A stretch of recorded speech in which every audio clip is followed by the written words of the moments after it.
It is great to be in northeastern Pennsylvania. I see a beautiful baby back there. Thank you for bringing him. How you doing, buddy? He's like, get me out of here. Get me out of here.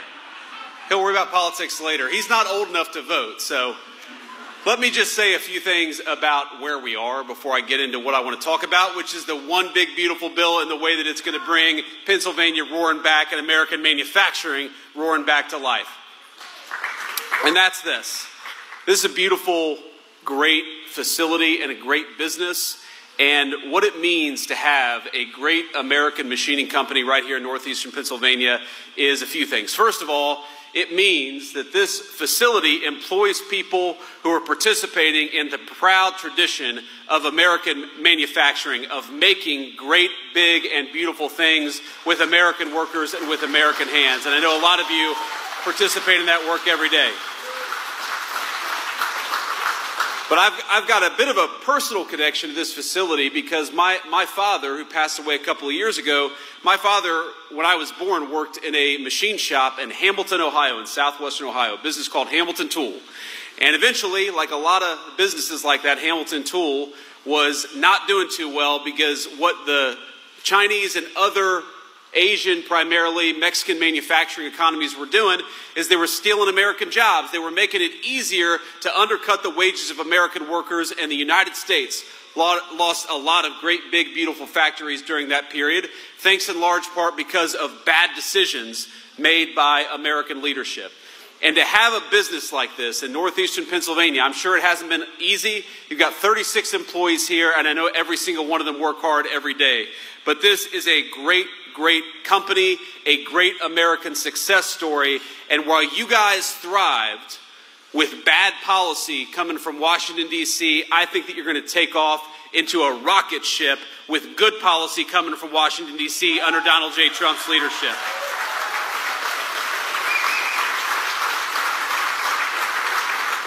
And my dad's name was Don. This is Don's Machine Shop. So I think it's appropriate to be here. And to Don, Dave, and Dan, that's tough to remember, trust me.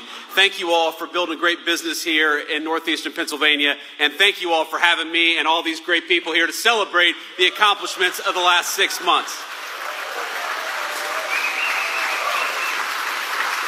Now, I know we're here to talk about the big, beautiful bill, and we're here to talk about American manufacturing.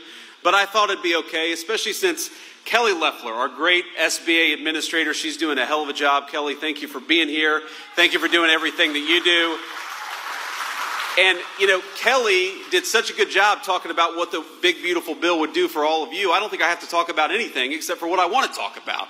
So we'll get to that in a second. But I don't know if you all saw this headline, because I know every single American here cares about border security. Is that right? And I think it's one of the great things that we've done in this administration is we kept our promise that we were going to close down the American southern border, shut off the flow of fentanyl, and start prioritizing American workers over Mexican drug cartels for a change. That is a great accomplishment. Now, it turns out the New York Times is not the biggest fan of what we've been doing at the border under the Trump administration. So they had this headline. I'm not kidding you. This is not a joke headline. I'm going to read you verbatim what the New York Times said just a couple of days ago. And I quote, "I was one of Biden's border advisors. Here's how to fix our immigration system." What would he know about fixing our immigration system? It was the Biden administration that broke our immigration system. So we've been having a little bit of fun around the office. So the Department of Homeland Security, their take on this was, "I was Humpty Dumpty. Here's how to sit on a wall." But be careful what you wish for. Now we're in northeastern Pennsylvania. I assume that this is Eagles territory. Is that right? Okay. Some dissension here. We've got a lot of Eagles fans, but not 100% Eagles fans here. But congratulations, by the way, on last year. But this is what a buddy of mine sent me. He said, "I'm a Cincinnati Bengals player. Here's how you win Super Bowls." And that cut a little deep. For the football fans out there will know that was not a cool thing for that guy to say. But this is what we're dealing with, my friends. We're dealing with a new administration, a new day, and a president who is fixing what was broken during the last administration. I think we're all proud of that and proud to be here to celebrate it. And here's what I am most proud of. What I am most proud of over the last 6 months, the border is important, and it's great, and it's incredible that we were able to go from the worst open border to a closed border in just a couple of weeks under President Trump's leadership. But you know what I'm really excited about? I'm really excited about the fact that for the first time in a very long time, workers' wages are rising faster than inflation. You're able to buy more, you're able to do more, and we're just getting started. For decades in this country, the story was that blue-collar workers in particular, they might get a little pay raise or they might not get any pay raise at all, but it was never enough to keep pace with inflation. No matter how hard you worked, no matter how hard you came to work every single day, no matter how many overtime hours, for example, you put in, you were falling behind. Way too many good Pennsylvania families were falling behind. And under just 6 months of the president's leadership, we've got inflation is coming under control, and blue-collar wages are rising faster than they have risen in 60 years. That is a testament to great presidential leadership and the great American people. And we're just getting started, my friends. The passage of the big, beautiful bill. Now, of course, the mainstream media, the corporate press, doesn't like what we accomplished. It doesn't like what we did. But let me just talk a little bit about what this bill, about what this legislation means for you and your family. And there are a few different things, a few different ways in which I think this will be transformational for the American people. You heard Kelly talk about this a little bit. How many, Don, of your 36 employees are putting in a lot of overtime every single week? I bet a lot of them are. You told me you got projects coming in so fast they're struggling to get people in to do all the jobs that are necessary. Well, now, thanks to President Trump's leadership, if you work overtime, the federal government is not going to take a dime of that overtime. You earn that money, you ought to keep it in your pocket.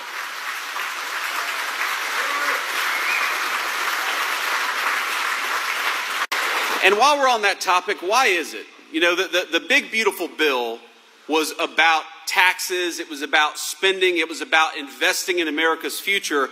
But one of the most important things the president's doing and working on, it doesn't get nearly the headlines, is asking, why is it that we force every single young person to get a big chunk of debt at a 4-year college or university? Why don't we give our young people more options? Because if we did, a lot of them would come and work at Don's machine shop. And that would be good for them, and it'd be good for American workers.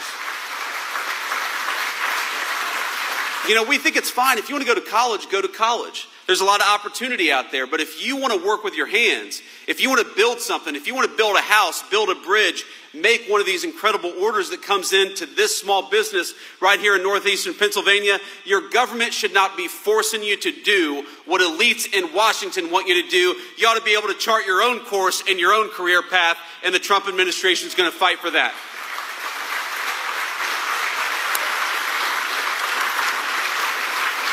But, you know, here are just some of the other things that we're doing with this one big, beautiful bill. You know that we are creating the biggest tax breaks maybe in American history for investing and building in the United States of America.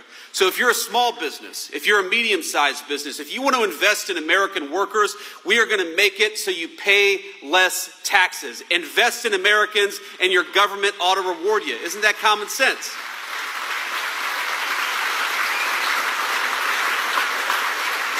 But the crazy thing is, for years, our government has done the exact opposite. We have rewarded people who shipped American jobs overseas and penalized the great small businesses who invested right here in America, right here at home. And the President Trump's leadership, we're flipping that on its head.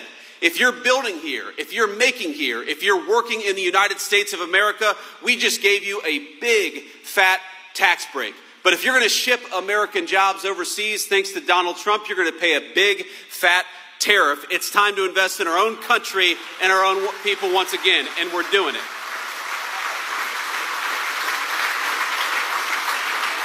And here's the crazy thing. While we worked so hard, without a single Democrat in Congress supported this legislation, we worked so hard to get this legislation passed, to cut your taxes, to prevent big tax increases, to make it easier to save and invest right here in this great country that all of us love.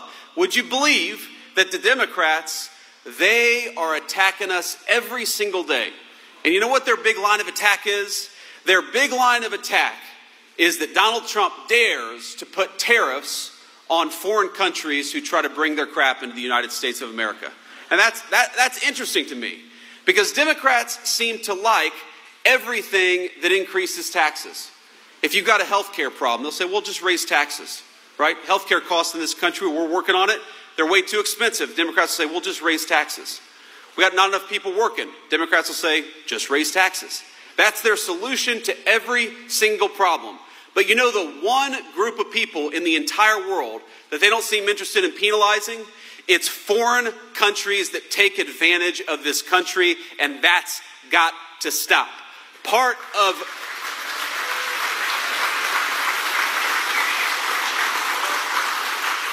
the big, beautiful agenda is saying that if you're going to build something in the United States of America, we're going to reward you and we're going to fight for you. But if you want to build something overseas, you're going to pay a big fat tariff before you bring it back into the United States of America, and that's exactly how it should be.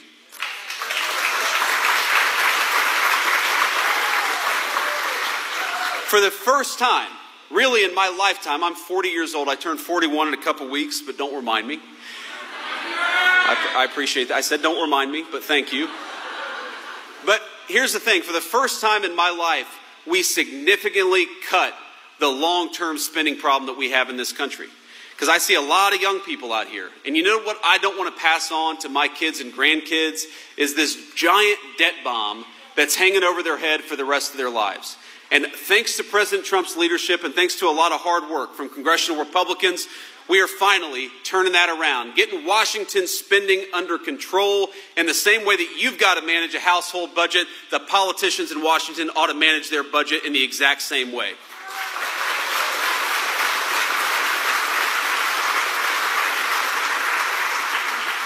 And there are just a couple other things I want to talk about because, of course, northeastern Pennsylvania, all of Pennsylvania is a proud energy producer state. And for too many years in this country, we've had presidential leadership that would rather us buy energy, oil, gas, of course, solar and wind, from everybody else except for our own people. And I don't think that made very much sense, did it? So what we've done with this big, beautiful bill is we've opened up new oil and gas leases in our own country. We're going to reward oil and gas countries for investing and building and developing in our country. And as Kelly said, and the president says all the time, after 4 years of broken energy policy, we are finally going to drill, baby, drill, and invest in American energy workers. And I know you all love that. And the thing about drill, baby, drill, it's not just about the energy workers as much as we love them. It's about consumers who are paying less for gas and energy than they have in 4 years. That's a big deal. We bring in energy costs down, and it happened very quickly. And here's the other important thing. You know, one of the great advantages that we have in this country, I think we've got two great advantages for our American manufacturers. First of all, we've got the best people and the best workers anywhere in the world, and we're proud of them.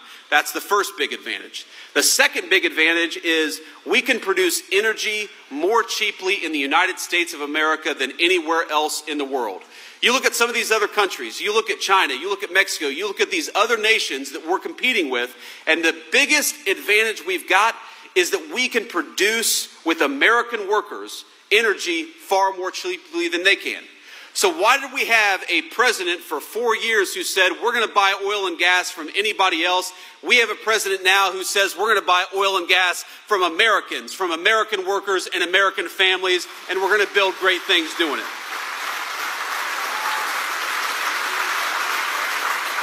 And I want to say just two more things about this big, beautiful bill. Number one, didn't get that much headlines, and you probably won't even be aware of it for 10, 12, 14 years down the road. But in the big, beautiful bill, there is $1,000 for every newborn Americans to create a savings account and try to build some wealth for the next generation of Americans. And I think that's a very big deal because you're going to have a bunch of kids who, of course, aren't aware of it today. And this is a good argument, honey, for having a fourth child, but we'll talk about that later. $1,000 that over 18 years is going to compound and build something for themselves so that when they're ready to start off on a new life, when they're ready to come to Don's Machine Shop, when they're ready to start a small business or to go on to higher education, they've actually got real wealth built right here in the United States of America, and that's thanks to the one big beautiful bill. Now, it's interesting, my friends, that the Democrats, we couldn't get a single Democrat to vote for that bill. Couldn't get a single Democrat to vote for $1,000 for every newborn baby in the United States of America, and I realized the problem. If we had made that $1,000 accessible, not to newborn American babies, but to illegal aliens, I think we could have got the Democrats' votes. Because I don't know if you've seen, but the reason for being of the modern Democratic Party seems to be to open up the American border and to put illegal aliens over the interests of American citizens. It's the craziest thing. I mean, I grew up in the presidency of Bill Clinton, who had a lot of problems, let's be clear, but Bill Clinton was not the modern Democratic Party when it came to these wide open borders. He was not encouraging violence against our immigration enforcement officers. He was not voting against legislation that would help American citizens build wealth. Because whatever you want to say, today's Democrats are not the Democrats of the past. And what we're getting ready to do, as you know, we just finished one election in 2024, and of course it went the right way. But what we're getting ready to do over the next year and a half, is to talk about these big wins. Because if we don't talk about them, we know too many in the fake news won't cover them. And so what I'd ask every single person to do is take what I've said, of course, go and do the research yourself, but go and talk to your neighbors, go and talk to your friends about what this bill does for America's citizens. Because we don't want to wake up in a year and a half and give the Democrats power back and realize that they're going to take $1,000 out of our hands to give it to illegal aliens. We're going to invest in American workers and American families every single day, and that's my solemn promise to every person in this room.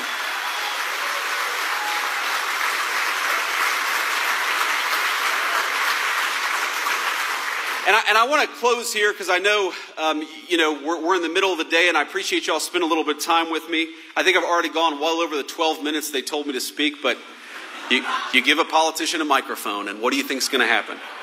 We love you, JD. Thank you. I love you too.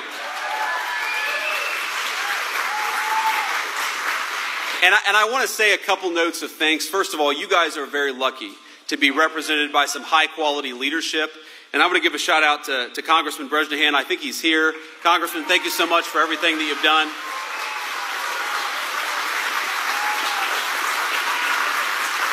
I think he's even younger and certainly better looking than I am. So you guys are lucky here in northeastern Pennsylvania. And last but certainly not least, this is a fun job, my friends. Being the Vice President of the United States is the greatest honor that I've ever had in my professional life. And it's all thanks to you that I'm here.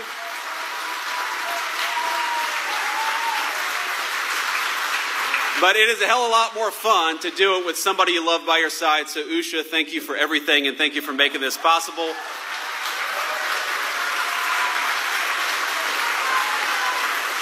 But I know a lot of us just celebrated, hopefully all of us, celebrated the July 4th holiday, the independence of our country, 249 years of American independence. And of course, next year we will celebrate 250 years, a quarter of a millennium of having the greatest country in the history of the world. And that's an awesome thing.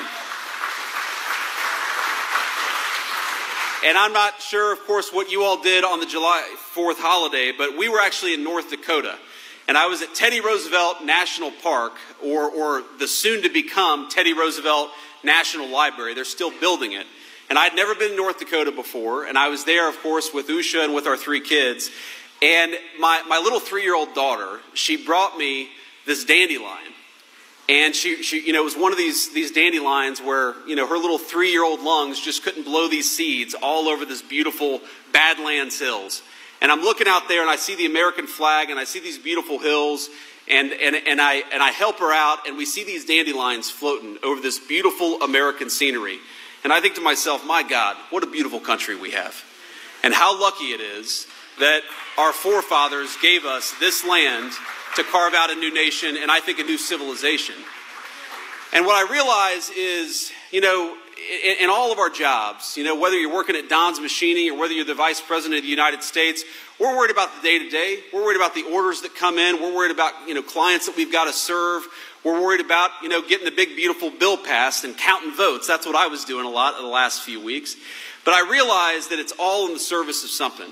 It's all in the service of giving our kids the incredible opportunities that we've had. It's in the service of watching a child's face light up when she sees America's beauty. And I saw it on her face and in her eyes for the first time, realizing what a beautiful landscape this was. It's about the cookouts. It's about seeing our kids grow up and learn something that they have a passion for. It's about believing that the next generation is going to have a better life than we had because we worked our tails off to give it to them. That's the American dream, my friends. That's what it's all about.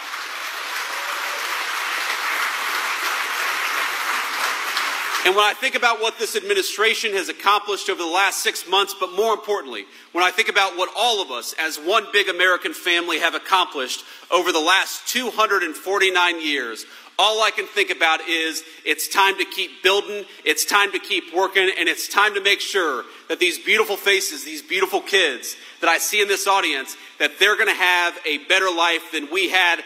That is the promise of America, and we will never stop fighting to give it to the next generation. God bless you all, and thank you for having me. It's great to be here.